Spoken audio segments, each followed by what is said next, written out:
மூணாவது முறை ஒண்ணு கேட்டா நீ போறவான்னு கேள்வி.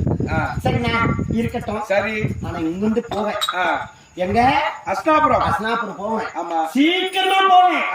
ஏன்னு கேட்டியா, எங்க அண்ணன் சொல்லிட்டாங்களே, பெரியவங்க வார்த்தை தரனா பெருங்கடல் நீரும் வச்சு விடுமே. ஆமா, பெரியவங்க வார்த்தை தர ஓடி போய் சீக்கிரமா அஸ்னாபுரத்துல யாரும் இந்த மாதிரி ஆளுங்கெல்லாம் கேட்பாங்க. யாருமா எந்த ஊரு என்ன அப்படின்னு கேட்கலாம். நான் தான் தெரியாதா, சாச்சாவேக கண்ணனோட தங்கச்சி, நான் பாஞ்சாலி அப்படின்னு சொல்லிட்டுனா மறுபடியும் 13 வருஷம் வனவாசம். இங்கிருந்து அஸ்னாபுரம் சென்றால் என்ன சொல்லிக் கொண்டு போக வேண்டும்?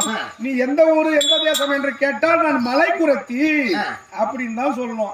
பாஞ்சால குரத்தி பாஞ்சாலின்னு சொல்லிட்டா முடிஞ்சு போச்சு. சரிண்ணா, எனக்கு இந்த காட்டு வழியா போறதுக்கு பயமாக இருக்கிறது. ஆமா, பெண்கள் என்றால் பெரிய மனமேகணும். ஆமா, சரியா, எங்க மச்சினமா இருக்கிறவங்க ஒன்னும் பிரச்சனை இல்ல. அவங்களோட துணைக்கு ஒண்ணு வந்தாக்க கொண்டு போய் தாவசியத்தை